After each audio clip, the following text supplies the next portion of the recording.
Alors, aujourd'hui, je bénis les Seigneurs d'être là, ici, pendant ces instants.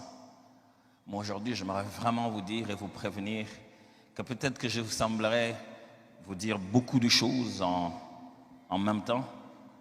C'est simplement parce que je suis pressé.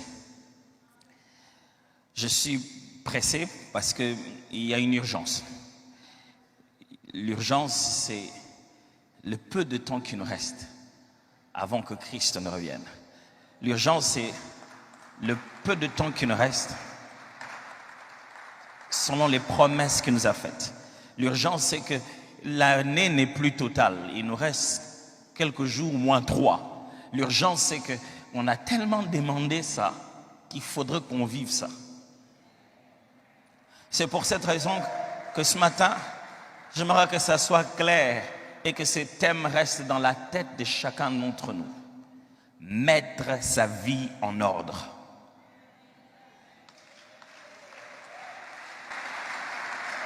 Mettre sa vie en ordre.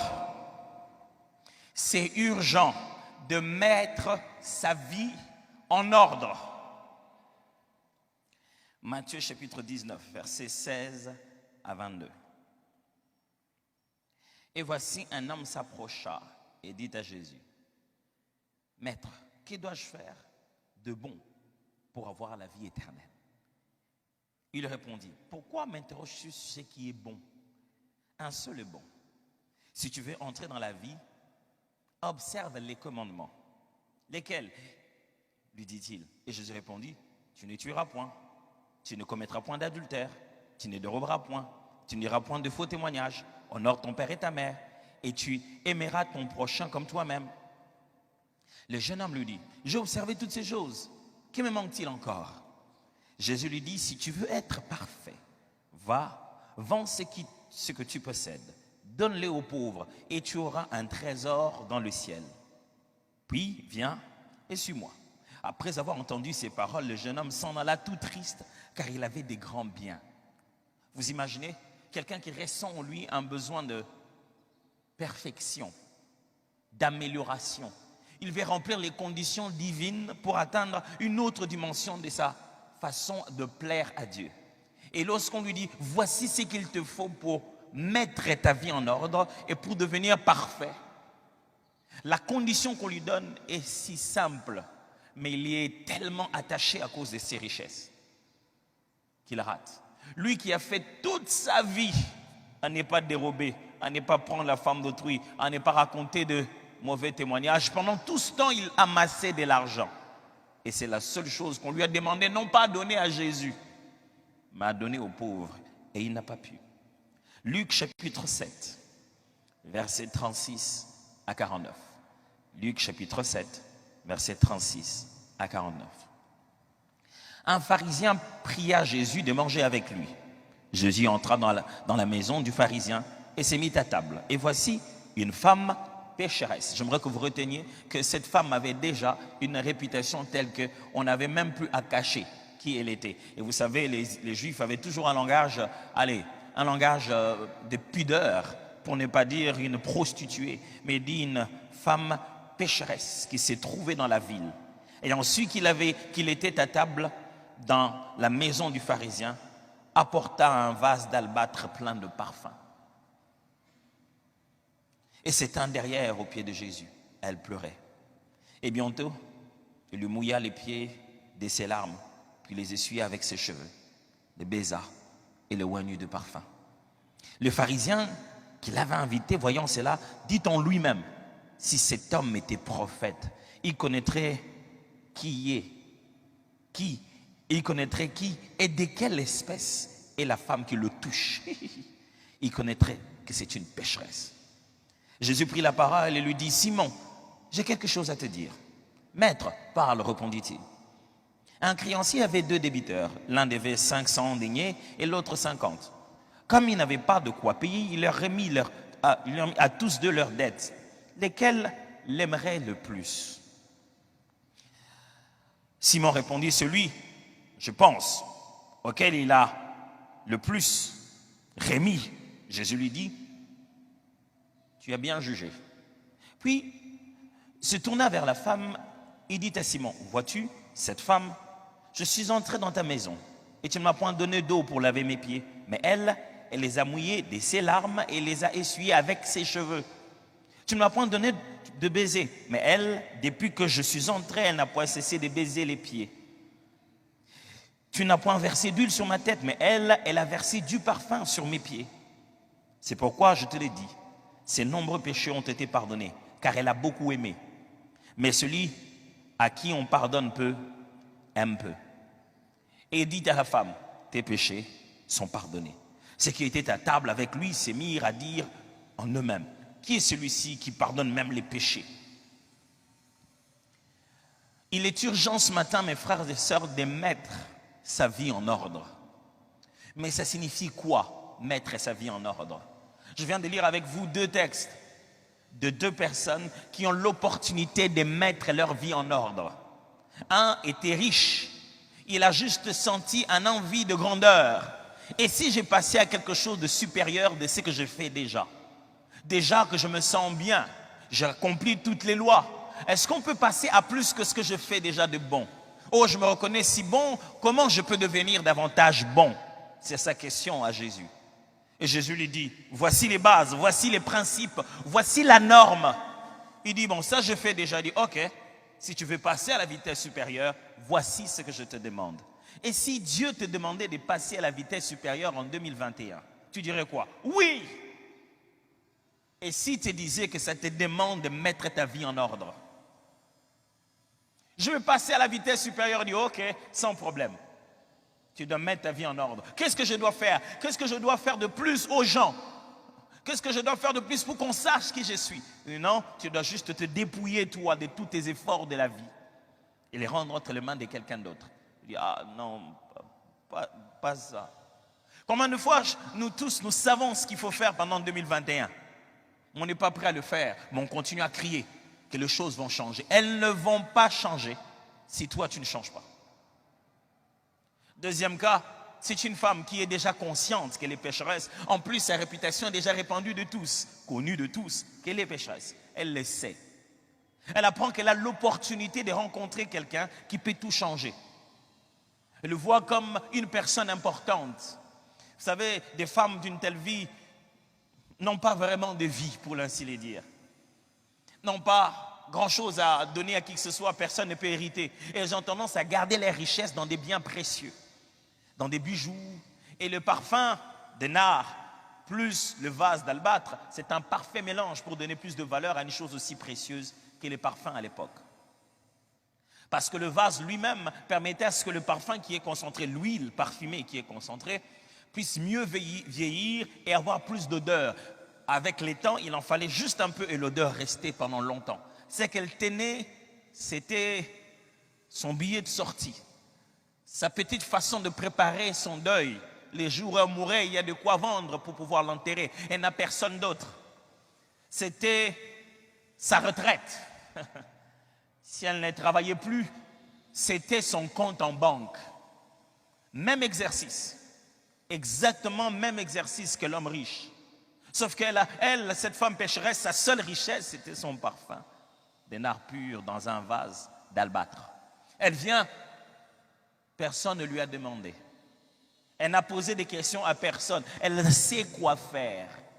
Combien d'entre nous, pendant cette année, nous savons très bien quoi faire? Vous n'avez même pas besoin d'entretien avec un pasteur. Vous savez ce que vous devez faire. Vous n'avez même pas besoin qu'on vous écoute ou que quelqu'un vous aide. Vous savez ce qui doit changer. Mais vous vous l'airez en vous disant, pourvu que je réussisse à atteindre cet objectif tout en n'échangeant pas. Cette femme savait qu'elle ne pouvait pas passer le cap. Elle devait aller voir quelqu'un. Elle est venue, elle qui n'avait plus rien à protéger, aucune réputation à garder. Elle n'avait plus rien à perdre. Frère, dans la vie, vous commencez à changer véritablement quand vous n'avez plus rien à perdre. Elle n'avait plus rien à perdre. Elle a couru, s'est jetée par terre. On va me dire que je suis sans respect, comment je suis. On a déjà tout dit ça. Si on va encore ajouter ça pour que je change, qu'est-ce qu'il y a de mal? C'est juste dit, ok, je vais venir. Elle se jette aux pieds de Jésus par derrière. Elle commence à verser le parfum, l'huile. Les parfums à l'époque, ce n'était pas un spray. Ce n'était pas de la vapeur, c'était de l'huile. Donc, à la fois, elle devait complètement, je vais dire presque, salir les pieds de Jésus. Et ce n'est pas avec un mouchoir. C'est avec ses larmes qu'elle va encore mieux mouiller. Et c'est avec ses cheveux, sa chevelure, qu'elle commence à l'essuyer. Comme tout autre être humain. J'ai l'impression que ce jour-là, ils étaient congolais. Ou qu'à leur époque, il y avait médias sociaux. Il y avait peut-être Facebook. Chacun passait sur son téléphone. En commençant par le hôte de la maison. S'il était vraiment prophète, il aurait su de quelle vie cette personne est. Alors, il aurait fait quoi? Il aurait dit, ne me touche pas. S'ils sont vraiment des pasteurs, mais ils auraient su quelle vie les sœurs de leur église mènent. Alors, ils auraient fait quoi? Il les aurait dit, n'entrez pas. Vous pensez qu'on passe à la chair en vous prêchant parce qu'on sait que vous êtes parfait?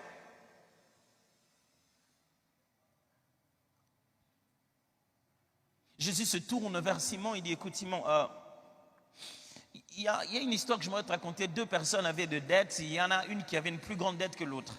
Mais ils sont allés vers leur créancier, il leur a dit, écoutez, je vous pardonne vos dettes. Vous ne pouvez plus les donner, c'est fini, je vous remets vos dettes. Il dit, lesquels de 2 penses-tu qui va beaucoup aimer ce créancier?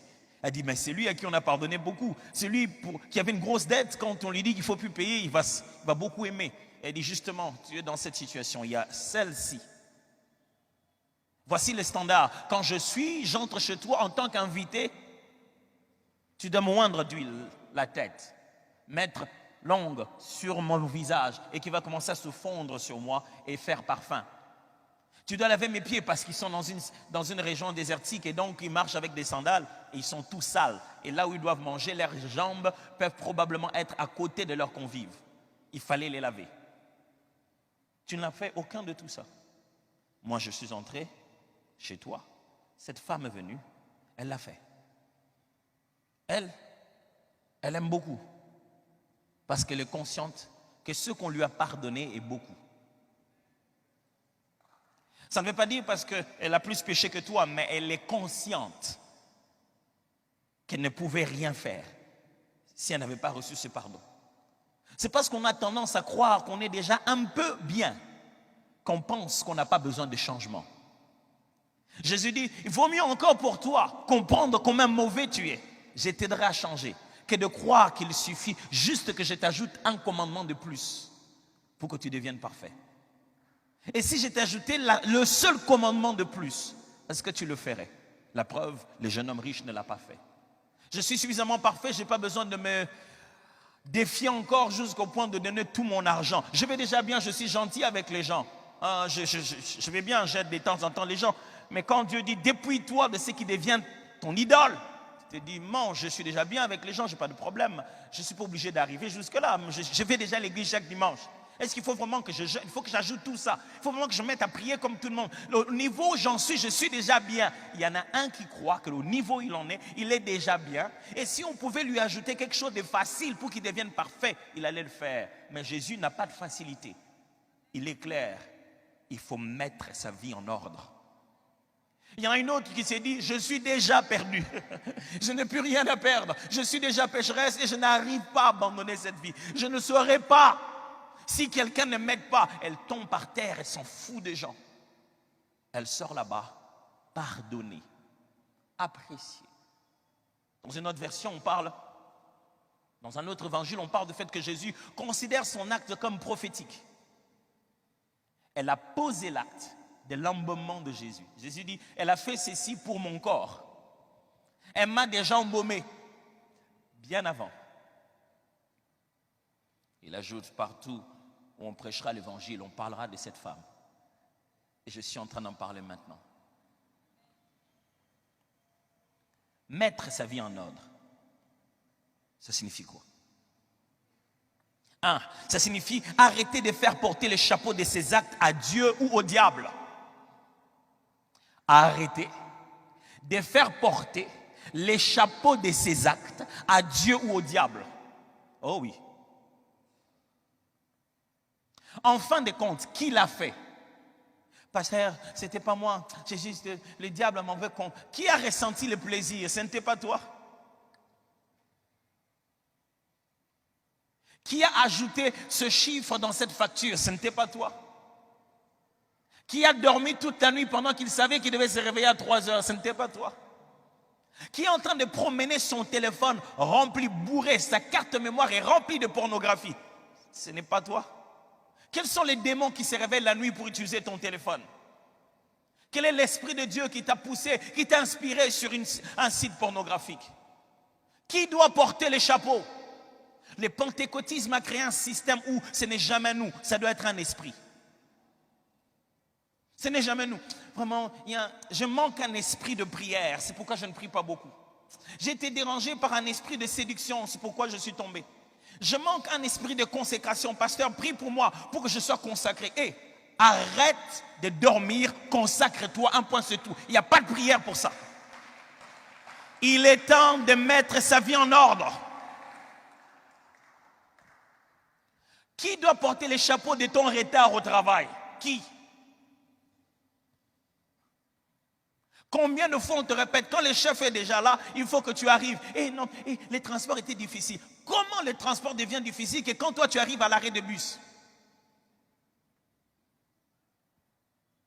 C'est la faute à qui? Vraiment, je suis combattu quand je suis en route. Il y a toujours des embouteillages. Tu n'es pas combattu. À cette heure-là, il y a toujours des embouteillages. Tu veux garder ton travail, arrive à temps. Réveille-toi à temps, arrive à temps. Ce n'est ni la faute de Satan, ni la faute de Dieu.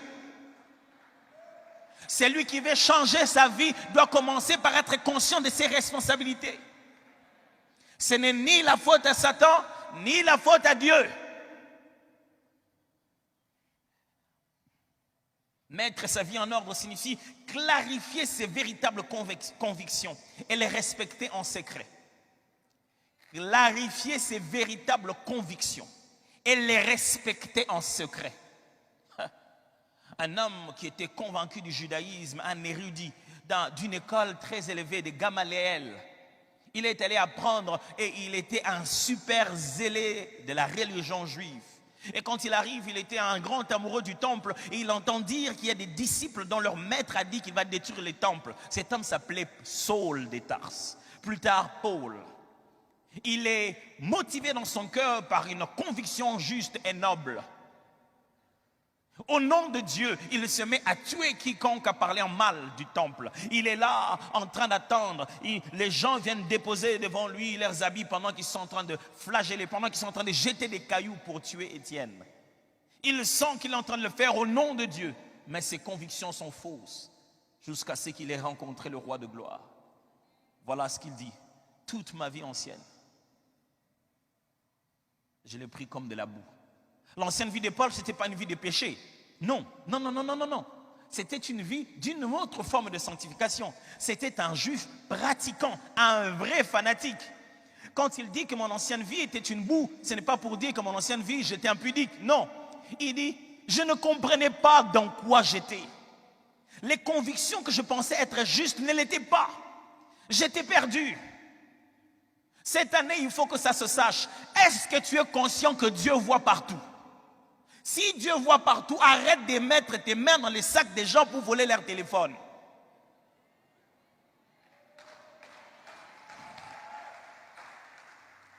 Tu crois en quoi? Quelles sont tes vraies convictions? Les véritables convictions se pratiquent en secret. Un jour, je t'entends regarder un documentaire qui essayait de prouver comment la conscience d'une divinité supérieure ou bien d'un être invisible avait tendance à changer le comportement social des gens. On les a laissés dans une pièce. On leur a donné un exercice pour lequel ils ne devaient pas vraiment tricher, mais ils ont eu tendance à vouloir le faire d'une certaine manière. Quand on vient leur poser des questions, ils mentent presque. Jusqu'à ce qu'après on leur dit, on leur fait faire un exercice en leur disant, dans cet endroit se trouvent des esprits ou quoi. On leur a fait croire qu'il y avait une présence invisible. Tout de suite, ils se sont régulés, ils se sont dit, on ne sait jamais. J'en avais pas fait 20 minutes, j'avais fait 15. Ils ont commencé à confesser. Parce qu'ils ont eu confiance que quelqu'un nous voyait. Quelles sont tes vraies convictions? La prière, tu en as besoin ou pas? Mais pourquoi on doit te supplier de venir le jeudi compris? On a inventé ce culte-là pour t'ennuyer. La prière, tu crois à ça ou pas? La Bible, elle est utile à connaître, à méditer ou pas? Pourquoi on doit te les rappeler par des posts sur Facebook? Oh, mais aujourd'hui, on ne nous a pas rappelé qu'est-ce qu'on devait méditer aujourd'hui. Qu'est-ce que tu dois méditer aujourd'hui? Tu as une grosse Bible de 66 livres et tu ne trouves rien à méditer. Quelles sont tes croyances? Tu crois vraiment à la Bible? Si tu crois en quelque chose, ça doit se savoir en secret. C'est en secret que se trouve ta véritable identité. Jésus n'a pas commencé à combattre le diable en public sur la croix, mais en secret dans le désert. Car c'est là que se trouvent nos véritables convictions implicites et internes.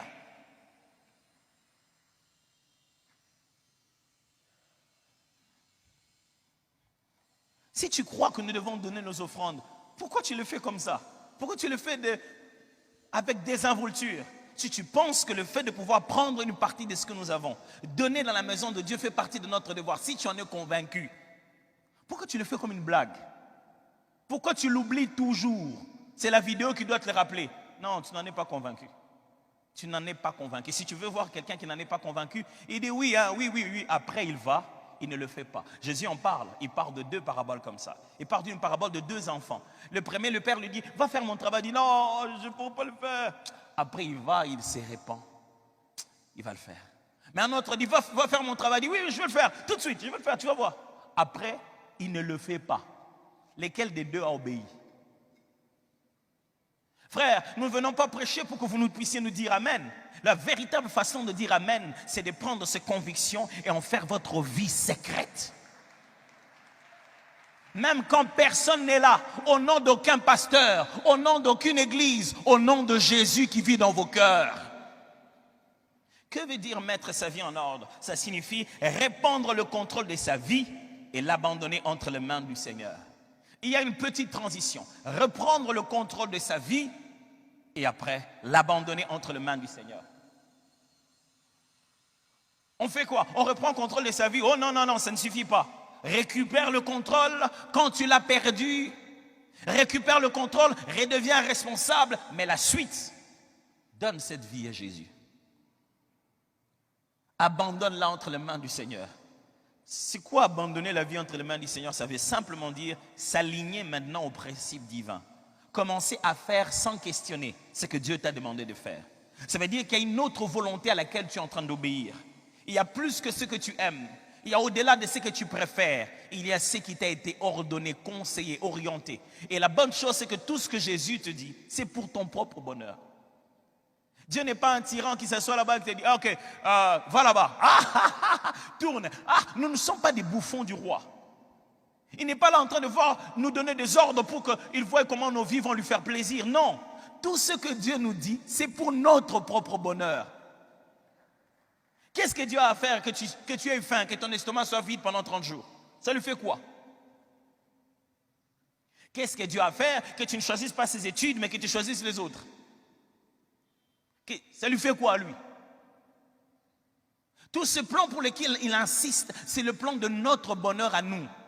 Quand Dieu te demande de mettre sa vie en ordre, ce n'est pas pour lui faire plaisir. Non. C'est l'obéir qui lui fait plaisir. Mais l'ordre qui va arriver ne va pas arriver au ciel. Le changement qui va se produire ne se produit pas en Dieu. Ne pensez pas que quand vous n'avez pas fait ce que Dieu veut, il y a Dieu qui commence à se sentir mal. Il dit, qu'est-ce qu'il y a, Seigneur, j'ai mal ici. Mon fils n'a pas obéi. Non, c'est toi qui vas souffrir. Sa douleur, c'est d'avoir parlé. Il connaît la destinée et il a parlé déjà avant. Et il sait déjà que tu vas pleurer. Tu vas pleurer. J'ai des petits-enfants chez moi et le tout dernier est un garçon. Il est juste une concentration d'énergie. Ce qu'on appelle le fils de ma jeunesse. Ces derniers temps, il a pris la manie aux alentours de 21h, 22h de m'appeler pour qu'on joue au football au salon. Notre Père qui est aux cieux. Il est rempli d'énergie. Des fois, je lui dis, saute pas là-bas, saute pas ici. Roland, ne cours pas comme ça. Qu'est-ce que ça a à voir? Je vais emprisonner Roland. Qu'est-ce que je veux? Qu'il ne court pas. Tout en lui bouillonne, il veut courir. Je veux du mal. Je veux simplement qu'il ne court pas, comme ça moi je suis heureux qu'il ne court pas. Ou bien je sais qu'à cette vitesse, avec ces choses qu'il y a à la maison, il risque de se blesser. Avez-vous, quel est le sentiment que vous avez quand vous rencontrez quelqu'un à qui vous aviez déjà prévenu, mais ça lui est arrivé quand même? Je ne sais pas pour vous, mais je l'ai même écrit dans les méditations de YouVersion. Dans la méditation que j'ai publiée sur YouVersion qui parle de entre pères, un père céleste, c'est qu'un père céleste, un père terrestre peut apprendre du père céleste. J'ai donné cette illustration. Parce qu'en fait, devant, je suis confus. Je ne sais pas si je dois dire enfin, en lingala, on dit ozui. T'en as eu pour ton compte, je te l'avais dit. Je ne sais pas si je dois dire ça. Je ne sais pas si je dois lui dire, tu vois, les parents ont toujours raison. Ou je dois plutôt dire, oh, c'est pas grave. Je ne sais pas si je fais les deux en même temps. Il dit, ah voilà, tu vois, je t'avais dit quoi, vraiment, voilà. Mais c'est juste la compassion paternelle qui te fait même oublier le fait d'avoir raison. Tu n'as même plus envie d'avoir raison. Tu as juste mal.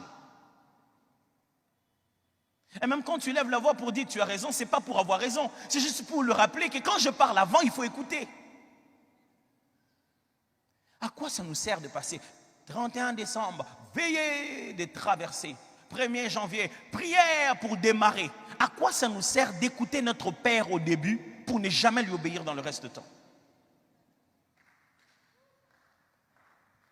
Mettre sa vie en ordre signifie seulement arrêter les interdits et commencer les directives. Arrêter les interdits et commencer les directives. Frères et sœurs, cette année, il y a des choses qu'il faut absolument que tu arrêtes et je n'ai pas besoin de les connaître. Parce que personnellement, nous le savons. Toi-même, tu es là, tu te dis, ah, moi ici, il faut que j'arrête un peu de boire, ça me rend ridicule. Hein? Et tu ne le caches, ça fait quoi? Oh, qu'est-ce que j'ai à voir avec le fait que tu sors de l'argent de ta propre poche pour t'enivrer toi-même et te rendre ridicule? Qu'est-ce que ça ajoute à ma pastorale? Tu penses que quand tu es ivre, moi je vais cogner ma voiture, tu vas cogner la tienne. Il n'y a pas de transfert d'ivresse. Tu penses que quand tu es ivre, tu vas battre ma femme, tu vas battre ta femme à toi.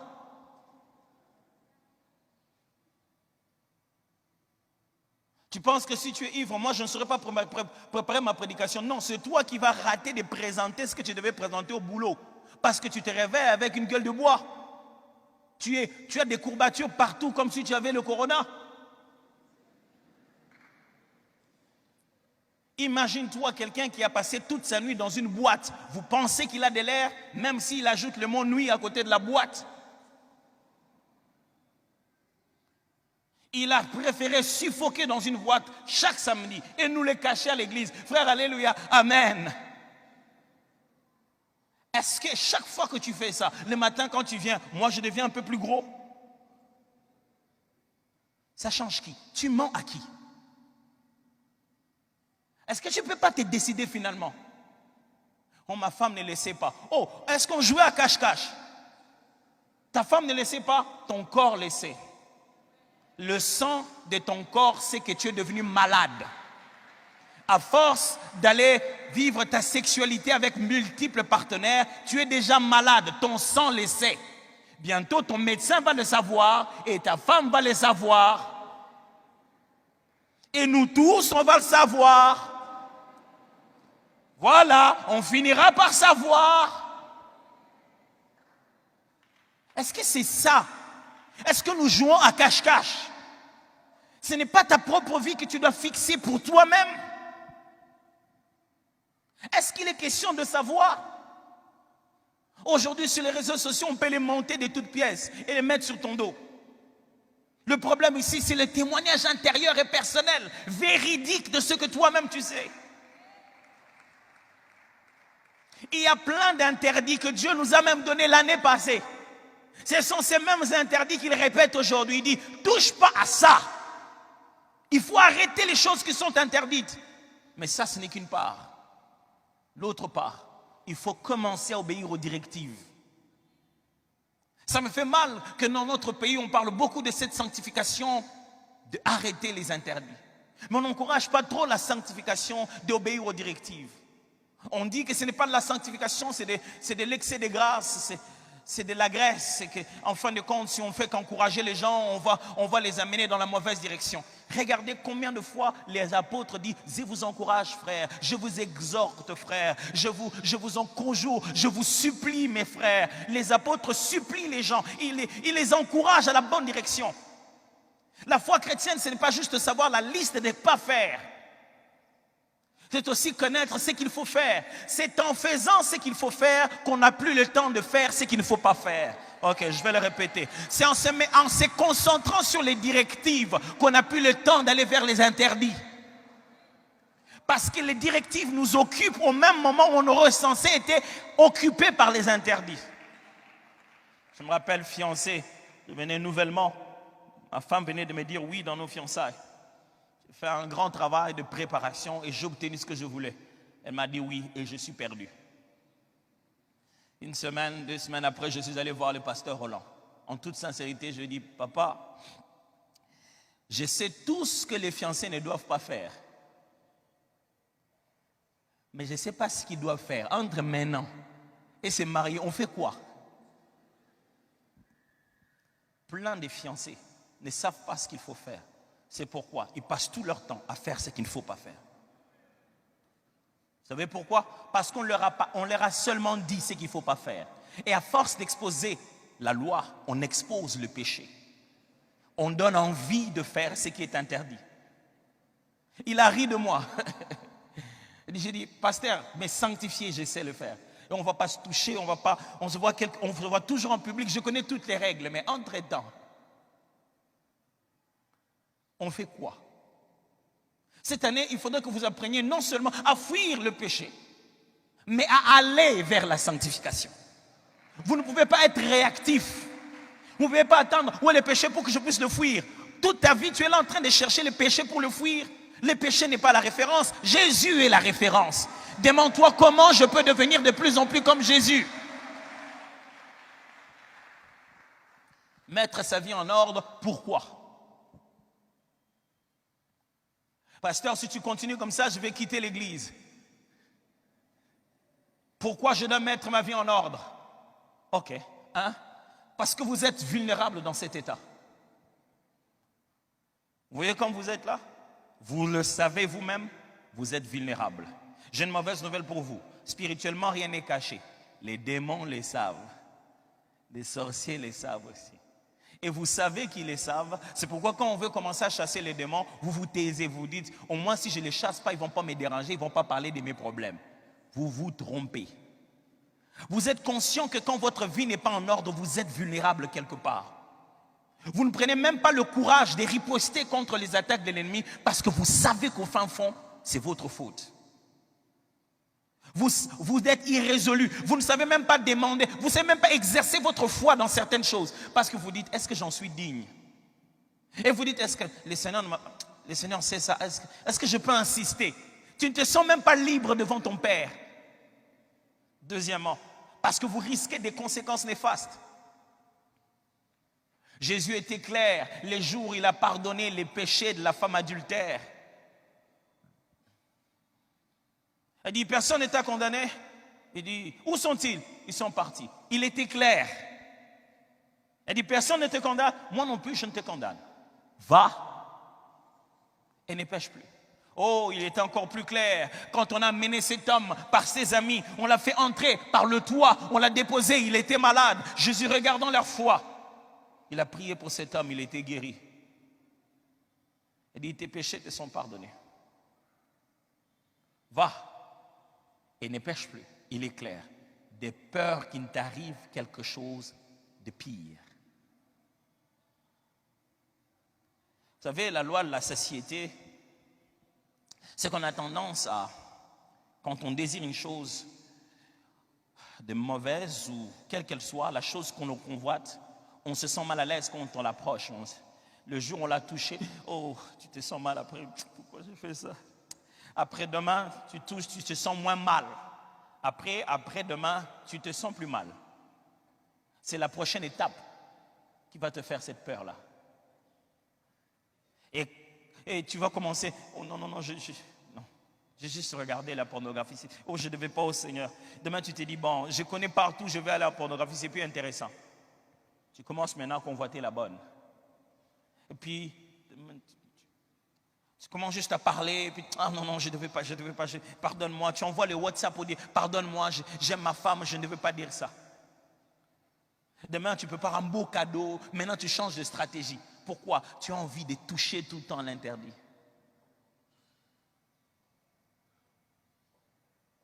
Tu penses avoir pied. Il est possible qu'il ne te reste que quelques jours avant le scandale. Mets ta vie en ordre.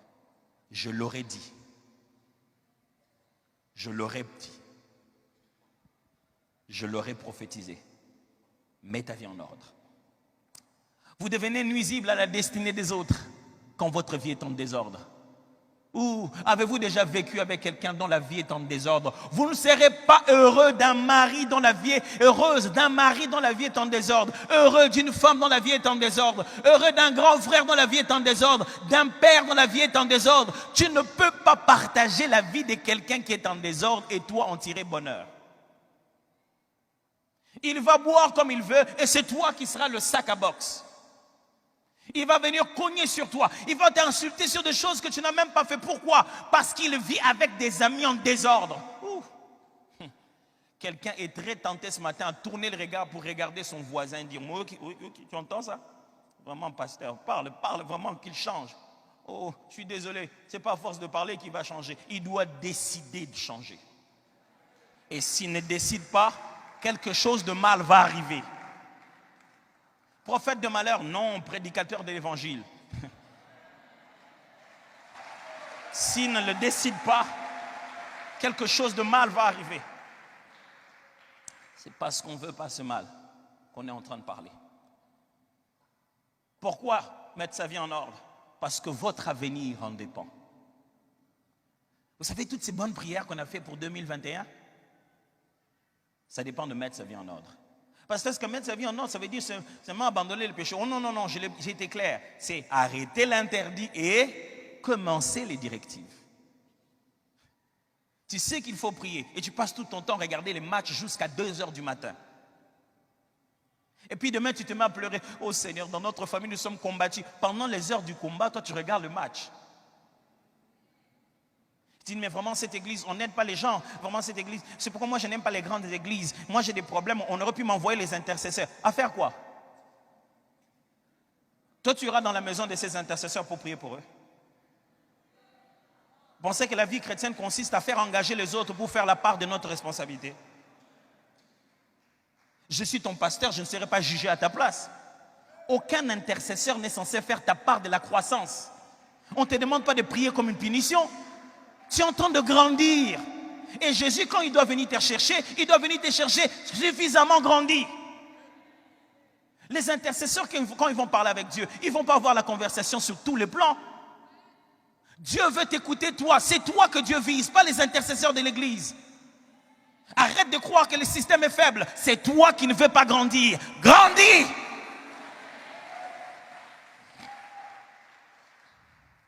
Mets ta vie en ordre. Je vais prier après. Ok. Un peu de sommeil, un peu de lassitude. Et la pauvreté te surprendra. Selon la Bible, le caractéristique d'un pays pauvre, c'est l'oisiveté. Les gens n'aiment pas travailler. Ce pays n'est pas pauvre parce que juste, mauvaise volonté politique. Les Congolais font 8 heures au travail, pas 8 heures de travail. Ils le font 8 heures de présence après avoir écrit leur nom. Et ils passent tout le temps devant l'ordinateur à ne rien faire. Demande-leur de t'écrire ce qu'ils ont vraiment accompli comme tâche. Dis, on ne paye pas bien, c'est pourquoi je ne travaille pas. On paye parce qu'on travaille.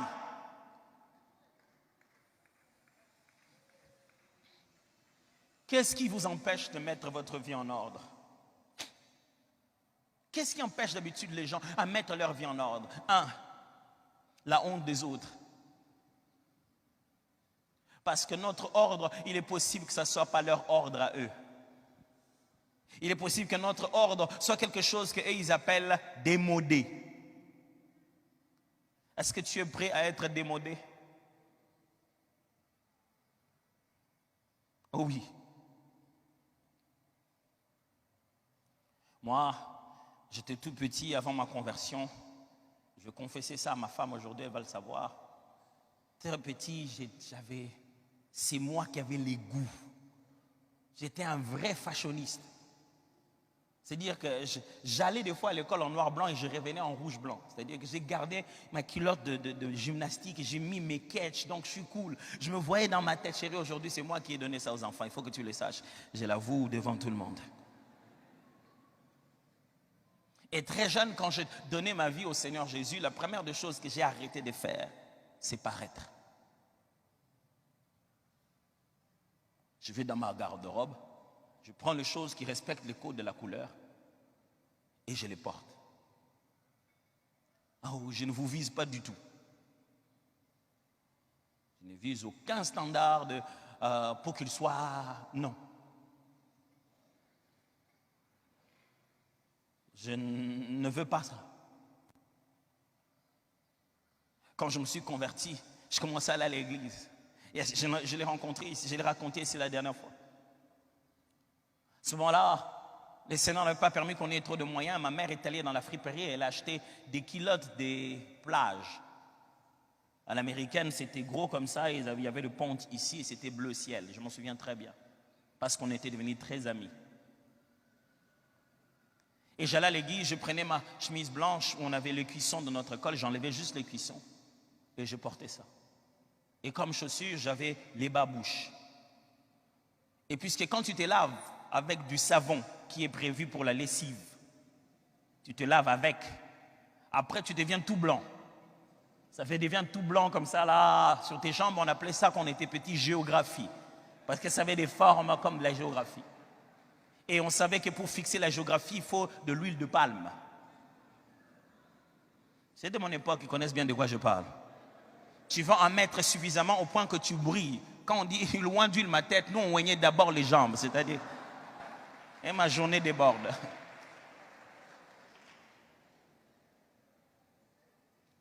J'étais devant, avec mes babouches, oui, comme ça. À la jeunesse, là où toutes les autres jeunes filles sont hautes sur des talons et les autres jeunes hommes sont bien enfilés. J'étais là, à mes mains levées dans la gloire.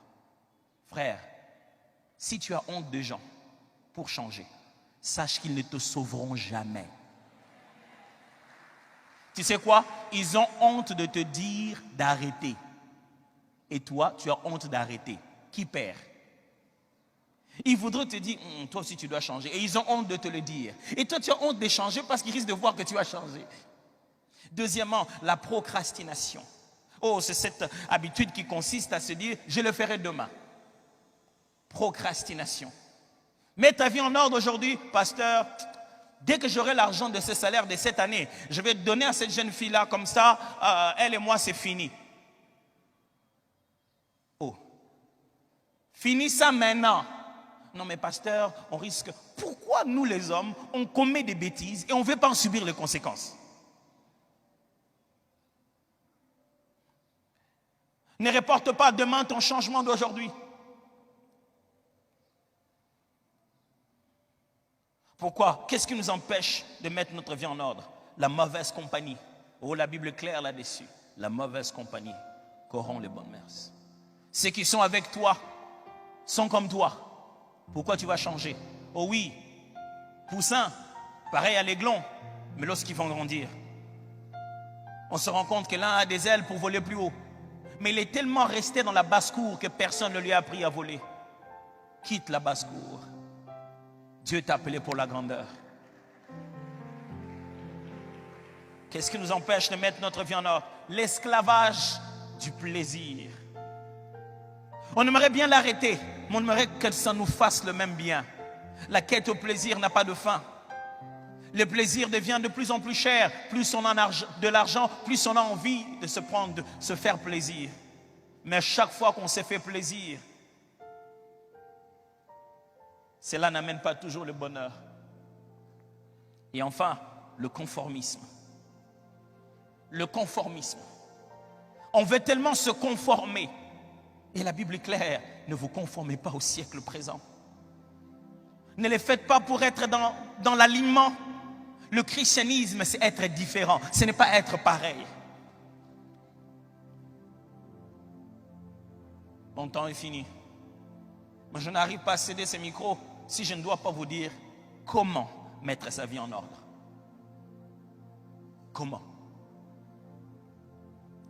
Je vous propose 6 choses. La première, reconnaître qu'on a tort. Frères, sœurs, vous avez tort.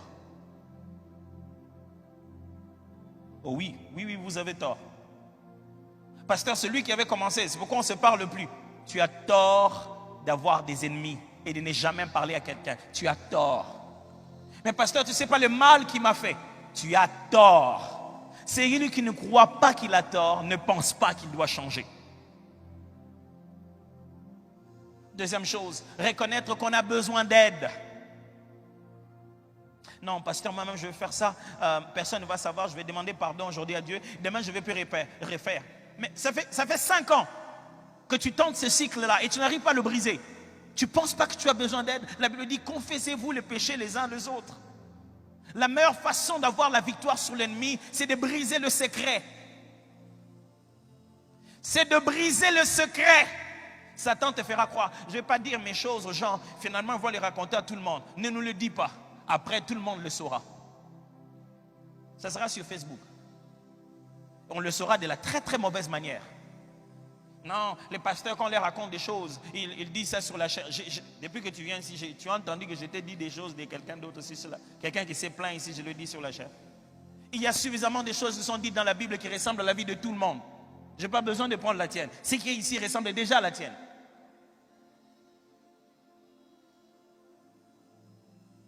Est-ce que tu peux reconnaître que tu as besoin d'aide? Ne va pas dire à ta femme, non, dans notre foyer, pour plusieurs fois dans ma vie, j'ai pleuré de voir des couples venir en retard. Ils ont déjà tout bousillé déjà. On dit, mais pourquoi vous n'étiez pas venu à la première année? On ne voulait pas que les gens sachent, on voulait gérer nos choses nous-mêmes. Et le résultat? Vous ne pourrez pas mettre votre couple en ordre sans demander de l'aide. On va là-bas, il ne faut pas tout dire aux parents, on va juste leur dire. Vous venez même chez le pasteur. Oh, nous, pauvres pasteurs. Même les médecins, on lui dit tout. Nous, au pasteur, on nous cache des choses. Dieu doit nous montrer. Vraiment, si tu veux que Dieu me montre, ne viens pas au bureau.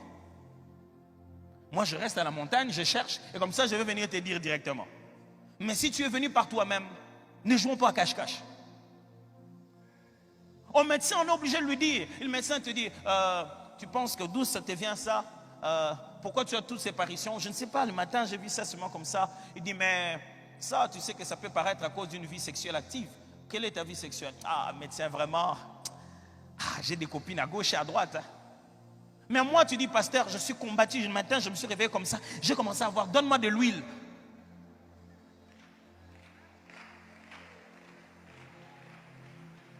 Comme ça, tu te dis, si tu me caches ça, ça va quand même faire l'effet qu'il faut. Si je te mets de l'huile sur le péché va gonfler. Je l'aurai loin. Tu as besoin d'aide. Un homme fort se reconnaître qu'il a besoin d'aide. John C. Maxwell, un des auteurs chrétiens connus en leadership, dit, le premier signe du leadership, c'est la vulnérabilité. Être capable de dire, ça je n'arrive pas à faire. Il faut que quelqu'un d'autre m'aide à le faire. Tu n'es pas un homme parce que tu ne dis rien à personne. Mais parce que tu t'arrêtes et tu te dis, aidez-moi dans ça. 3. Reconnaître sa responsabilité. Pourquoi tu veux que ça change dans ton couple et personne n'a raison, personne n'a tort? Tu n'es responsable de rien. Pasteur, dis-lui, ça ne marche pas dans cette maison, dis-lui. Il vient tout le temps en retard. Il s'est seulement réveillé un bon matin, il s'est dit, à partir d'aujourd'hui, je viens tout le temps en retard pour que ma femme en parle au pasteur. Même des victimes sont responsables d'une certaine manière. Quelle est ta part de responsabilité? Non, pasteur, c'est pas moi, c'est Satan. Oh non, non, non, non. 4. Changer ce qui est à notre portée. Quand je vous demande de changer, je ne vous demande pas de changer le monde entier. Je ne vous demande pas de vous réveiller un matin, taradada, tout a disparu. Vous n'allez pas faire disparaître les sites pornographiques. Commencez par faire disparaître les vidéos qu'il y a dans votre téléphone. Commencez par changer ce qui est à votre portée. N'essayez pas de changer 20 jours avant.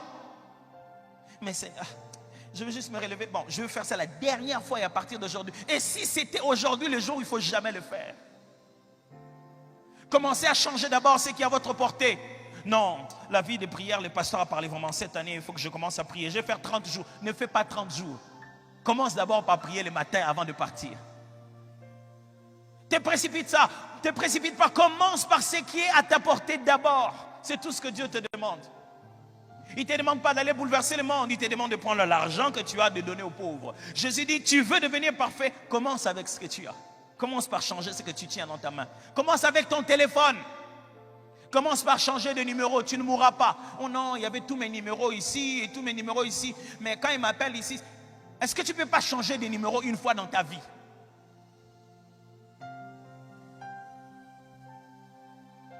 Qu'est-ce qu'il faut faire d'autre? C'est détacher de ce qui nous fragilise. Tu ne peux pas vouloir changer en restant à un mauvais endroit. Tu ne peux pas vouloir changer en ayant toujours les mauvaises personnes avec toi. Il y a des amitiés qui doivent s'arrêter brusquement. N'ayez pas peur d'être radical quand vous voulez un changement. Chaque fois que vous voulez fournir un effort d'équilibre, au moment où vous voulez changer, vous allez retomber dans votre bêtise. Mais je ne peux pas quand même lui dire non, comme ça, brutalement. Il faut quand même que je prépare ça. Depuis que tu prépares ça, tu as dit?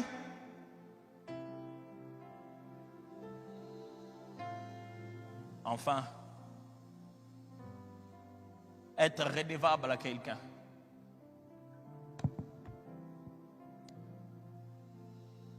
Vous voulez devenir bon et changer dans la vie? Ne cherchez pas Dieu seulement au ciel. Cherchez un frère. Oh, pas un pasteur nécessairement, mais un enfant de Dieu, un frère à qui vous avez confiance, une sœur en qui vous avez confiance. Devenez redevable. Cherchez un conseiller ici, un pasteur, un responsable dans le département. Dites-lui d'où vous venez. Dites-lui ce que vous étiez et qu'est-ce que vous voulez devenir. Et donnez-lui le droit de vous rappeler cela. De te dire comment ça va. Est-ce que tu as vaincu? Pas le droit de venir te condamner, le droit de venir t'aider. Si tu n'es pas redevable, si personne ne peut te poser des questions intimes dans ta vie, tu seras hypocrite.